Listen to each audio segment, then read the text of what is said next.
जय हिंद साथियों, BN classes खास में आप सभी का स्वागत है।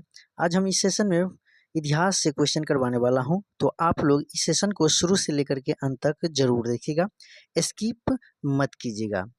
चलिए, क्वेश्चन नंबर आपका दिया है एक नंबर क्वेश्चन आपका है कि किस वर्ष में बी.डी. सावरकर ने हिंदू महासंघ के अध्यक्ष निर्वाचित हुए। तो ऑप्शन में ए में दिया है 1938, बी में है 1916, सी में है 1935, डी में है 1919, ई में है उपयुक्त में से एक से अधिक, इनमें से कोई नहीं। तो आपका राइट ऑप्शन बताना होगा। तो आपका राइट ऑप्शन कौन सा ऑप्शन होगा? तो ऑप्शन नंबर आपका क्या है? ई।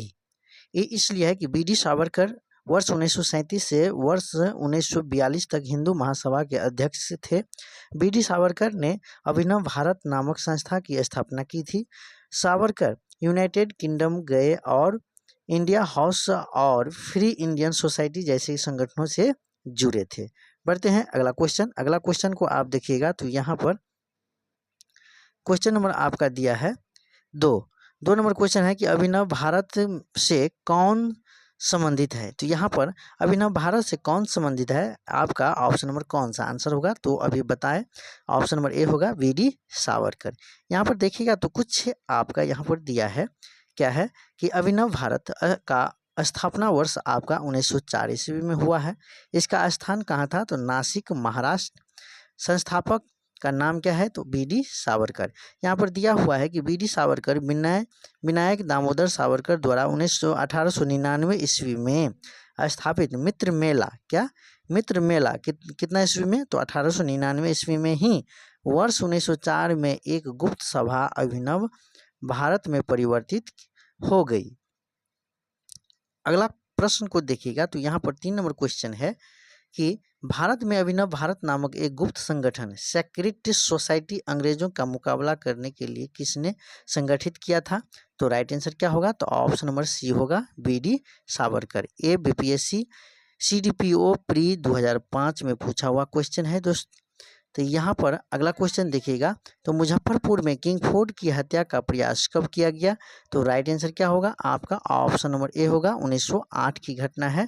ठीक है, फिर यहाँ पर देखिएगा। तो यहाँ पर आपका दिया हुआ है कि 30 अप्रैल 1908 को बिहार के मुजफ्फरपुर में खुदीराम बोस और प्रफुल्ल चौकी ने किंग फोर्ड पर बम फेंका, परंतु किंग फोर्ड बच गया और दुर्भाग्य से राष्ट्रीय आंदोलन से हमदर्दी रखने वाले मिस्टर कैनेडी की पत्नी एवं पुत्री मारी गई। प्रफुल्ल चौकी ने पुलिस से बचने के लिए अपनी आत्महत्या कर ली तथा खुदीराम बोस को गिरफ्तार कर फांसी दे दी गई। ठीक है, फिर 5 नंबर क्वेश्चन को देखिएगा। तो यहाँ पर दिया हुआ है कि खुदीराम बोस किस स्थान पर किंग फोर्ड की हत्या का प्रयास किया था? तो यहाँ पर ऑप्शन नंबर आपका इससे पहले बता दिया गया कि मुजफ्फरपुर में, है ना। फिर बढ़ते हैं, ए आपका 67वीं बीपीएससी, है ना, वो प्री री एग्जाम 2022 में पूछा हुआ क्वेश्चन है दोस्त। तो यहाँ पर अगला क्वेश्चन 6 नंबर क्वेश्चन है कि निम्नलिखित में से कौन सा काकोरी कांड से संबंधित नहीं था? तो राम प्रसाद बिस्मिल, सूर्यसेन, राजेंद्र लाहौरी, अशफाक उल्ला खां। तो राइट आंसर क्या होगा? तो आपका राइट आंसर आपका ऑप्शन नंबर बी होगा, सूर्यसेन नहीं था। इन तीनों का तीनों आपका था। कौन कौन? राम प्रसाद बिस्मिल, राजेंद्र लाहौरी, अशफाक उल्ला खां। तो राइट आंसर क्या होगा? Option number B is right answer. फिर अगला क्वेश्चन देखिएगा। तो यहाँ पर 7 नंबर क्वेश्चन है कि जिमरमैन योजना से संबंधित व्यक्ति था। तो राइट ऑप्शन क्या होगा? तो यहाँ पर ऑप्शन में दिया है लाला हरदयाल, भूपेंद्र दत्त, वीरेंद्र चट्टोपाध्याय, उपयुक्त सभी। यहाँ पर देखिएगा तो आपका right answer option number D होगा, डी इज राइट आंसर। ठीक है, जो 2020 के बीपीएससी री एग्जाम में पूछा हुआ क्वेश्चन है। फिर आगे बढ़ते हैं। तो अगला क्वेश्चन आप देखिएगा। तो यहाँ पर 8 नंबर क्वेश्चन है कि 1920 के मध्य में हिंदुस्तानी सेवा दल की शुरुआत किसने की? तो जवाहरलाल नेहरू, सुभाष चंद्र बोस, एन हार्डिकर, एन.जी. रंगा। तो राइट आंसर क्या होगा? तो राइट आंसर आपका ऑप्शन नंबर सी होगा, हाँ, एन.एस. हार्डिकर। फिर बढ़ते हैं, अगला क्वेश्चन को देखिएगा। तो यहाँ पर 9 नंबर क्वेश्चन दिया है कि पटना युवा क्या है? पटना युवक संघ की स्थापना कब हुई? तो पटना युवक संघ की स्थापना ऑप्शन नंबर सी 1927 में हुई। ठीक है, फिर यहाँ पर अगला क्वेश्चन को देखिएगा, तो भारतीय क्रांति की जननी किसे कहा गया है? तो ऑप्शन नंबर क्या होगा? डी होगा, मैडम भिकाजी कामा रुस्तम या रुस्तम कामा, है ना। यहाँ पर पूछा जाए कि भारतीय क्रांति की जननी किसे कहा जाए, तो मैडम भिकाजी रुस्तम कामा। ठीक है, अगला प्रश्न को देखिएगा, तो यहाँ पर फिर यहाँ पर दिया है आपका क्या है, तो दिया है कि मैडम कामा का जन्म 24 सितंबर 1861 को हुआ था। उसके माता पिता पारसी थे, सोरावजी फ्रॉमजी पटेल उनके पिता के नाम थे। उनका विवाह रुस्तम के आर कामा के से हुआ था, जो वकील और सामाजिक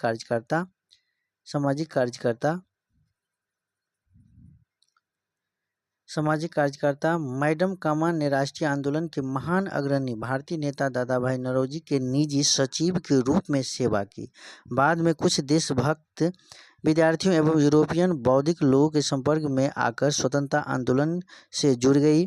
22 अगस्त 1907 को जर्मनी स्टुटगार्ट में आयोजित अंतर्राष्ट्रीय सोशलिस्ट सम्मेलन, ठीक है, में उन्होंने भारतीय स्वाधीनता का झंडा सर्वप्रथम फहराया। यहाँ फहराया गया यह झंडा कलकत्ता झंडे का परिवर्तित रूप था। इन्हें भारतीय क्रांति का मां, मदर ऑफ इंडियन रेवोल्यूशनरी कहा जाता है। ठीक है, फिर अगला क्वेश्चन को देखिएगा, तो यहाँ पर आपका दिया है कि मैडम कामा ने भारत के त्रिरंगी स्वतंत्रता ध्वज को कहाँ फहराया था? तो ऑप्शन नंबर क्या होगा? स्टुटगार्ट में, जो इससे पहले मैंने बता दिया था। फिर यहाँ पर 12 नंबर क्वेश्चन है कि मैडम कामा ने 1907 में प्रथम तिरंगा ध्वज कहाँ फहराया था? तो यहाँ पर आपका ऑप्शन नंबर क्या है? डी होगा, स्टुटगार्ट में। फिर अगला क्वेश्चन है 13 नंबर कि किस वर्ष हिंदुस्तान रिपब्लिक एसोसिएशन की स्थापना हुई थी? तो ऑप्शन नंबर बी है 1924 ईस्वी में। यहाँ पर दिया हुआ है कि देश के उचित ढंग से क्रांतिकारी आंदोलन का संचालन करने के उद्देश्य से अक्टूबर 1924 में युवा क्रांतियों ने कानपुर में एक सम्मेलन बुलाया था। हिंदुस्तान रिपब्लिक एसोसिएशन HRA नामक क्रांतिकारी संगठन की स्थापना की। संस्थापक सत्येंद्र सन्याल, रामप्रसाद बिस्मिल, जोगेंद्र चंद्र चटर्जी तथा चंद्रशेखर आजाद। फिर यहाँ पर 14 नंबर क्वेश्चन को देखिएगा, तो आपका दिया हुआ है कि कर्जन वैली की हत्या के आरोप में किस मृत्युदंड दिया गया? तो यहाँ पर आप देखिएगा तो मदनलाल ढींगरा, उधम सिंह, भगत सिंह, मंथनाथ, उपयुक्त में से एक से अधिक, इनमें से कोई नहीं था। आपका राइट ऑप्शन क्या होगा? मदनलाल ढींगरा। फिर यहाँ पर देखिएगा, तो यहाँ पर आपका दिया है कि कर्जन वैली की हत्या 1 जुलाई 1909 को लंदन में मदनलाल ढींगरा ने गोली मारकर हत्या किया। किसको? तो कर्जन वैली को। वैली पर भारत मंत्री के एक बॉडीगार्ड के रूप में नियुक्त थे। 17 अगस्त 1909 को मदनलाल ढींगरा को फांसी की सजा दी गई। फिर अगला क्वेश्चन देखिएगा, तो 15 नंबर क्वेश्चन आपका दिया है, क्या दिया है? तो काकोरी डकैती कांड में किन क्रांतिकारियों को फांसी की सजा दी गई? तो रामप्रसाद बिस्मिल और अशफाक उल्ला खां, वीर सावरकर और वासुदेव चापेकर, प्रफुल्ल चौकी और खुदीराम बोस, सूरसेन और उधम सिंह, उपयुक्त में से एक से अधिक, इनमें से कोई नहीं था। आपका राइट आंसर क्या होगा? Option number A, Ramprasad Bismil और अशफाक उल्ला खां इज राइट आंसर। फिर यहाँ पर देखिएगा, तो यहाँ पर दिया है कि अक्टूबर 1924 में सत्येंद्र सन्याल, रामप्रसाद बिस्मिल तथा चंद्रशेखर आजाद ने कानपुर में क्रांतिकारी संस्था हिंदुस्तान रिपब्लिक एसोसिएशन की स्थापना की। इस संस्था द्वारा 9 अगस्त 1925 को उत्तर रेलवे के लखनऊ सहारनपुर संभाग के काकोरी नामक स्थान पर 8 डाउन सहारनपुर लखनऊ, क्या है? लखनऊ पैसेंजर ट्रेन पर डकैती डालकर सरकारी खजाना लूटा गया। यह घटना काकोरी कांड, वर्तमान नाम काकोरी ट्रेन एक्शन के नाम से प्रसिद्ध हुई। इस कांड में 29 क्रांतिकारियों की गिरफ्तार किया गया, जिसमें रामप्रसाद बिस्मिल, अशफाक उल्ला खां, रोशन लाल और राजेंद्र लाहौरी को फांसी हुई, जबकि चंद्रशेखर आजाद फरार हो गया, यानी कि भाग गया था। चलिए, फिर यहाँ पर 16 नंबर क्वेश्चन को देखिएगा तो हिंदुस्तान सोशलिस्ट रिपब्लिक एसोसिएशन के स्थापना संस्थापक नेताओं में एक थे। तो आपका राइट ऑप्शन क्या होगा? Option number B, Bhagat Singh. यहाँ पर अगला क्वेश्चन को देखिएगा तो फिर यहाँ पर दिया हुआ है, निम्नलिखित पंक्तियों में किसने लिखा था कि सरफरोशी की तमन्ना अब हमारे दिल में है, देखना है जोर कितना बाजू एक कातिल में है। ये किसने कहा था? तो आपका राइट ऑप्शन क्या हो जाएगा? तो ऑप्शन नंबर ए बिस्मिल है, राम प्रसाद बिस्मिल जी ने कहा था। फिर यहाँ पर अगला क्वेश्चन, यहाँ पर थोड़ा इसको मैं पढ़ दूँ कि गजल की पंक्तियाँ शायर बिस्मिल अजीमावादी की थी। बिस्मिल अजीमावादी का वास्तविक नाम सैयद शाह मोहम्मद हसन था। इनका जन्म वर्ष 1901 में पटना से 30 किमी दूर हरदास बिनाहा गांव में हुआ था। यह गज़ल के उर्दू में लिखी गई थी। वर्ष 1922 में काजी अब्दुल गफर की पत्रिका साहब में छिपी थी। यहाँ पर 18 नंबर क्वेश्चन दिया है कि प्रसिद्ध गीत सरफरोशी की तमन्ना अब हमारे दिल में है के रचयिता कौन है? सूरसेन, चंद्रशेखर आज़ाद, सरदार भगत सिंह, राम प्रसाद बिस्मिल, उपयुक्त में से कोई नहीं, इनमें से एक से अधिक। तो राइट आंसर क्या होगा? Option number A. ठीक है, यहाँ पर क्या है तो आपका इनमें से इन चारों ऑप्शन में से कोई नहीं लिखा है, बोला है। ठीक है, बढ़ते हैं अगला क्वेश्चन। यहाँ पर देखिएगा तो इंकलाब जिंदाबाद का नारा किसने दिया? तो इंकलाब जिंदाबाद के नारा option number C, Bhagat Singh ने दिया। फिर यहाँ पर दिया है कि प्रसिद्ध नारा इंकलाब जिंदाबाद हसरत मोहानी द्वारा दिया गया था। हसरत मोहानी एक स्वतंत्र सेनानी एवं उर्दू भाषा के प्रसिद्ध कवि थे, जबकि भगत सिंह ने इसे लोकप्रिय बनाया। क्या बनाया? लोकप्रिय बनाया। फिर यहाँ पर दिया है आपका कि मशहूर नारा इंकलाब जिंदाबाद किसने दिया? तो आपका राइट आंसर क्या होगा? जो अभी मैंने बोले हसरत मोहानी के द्वारा दिया गया था। फिर यहाँ पर 21 नंबर क्वेश्चन को देखिएगा तो भगत सिंह, राजगुरु तथा सुखदेव को कब फांसी दी गई?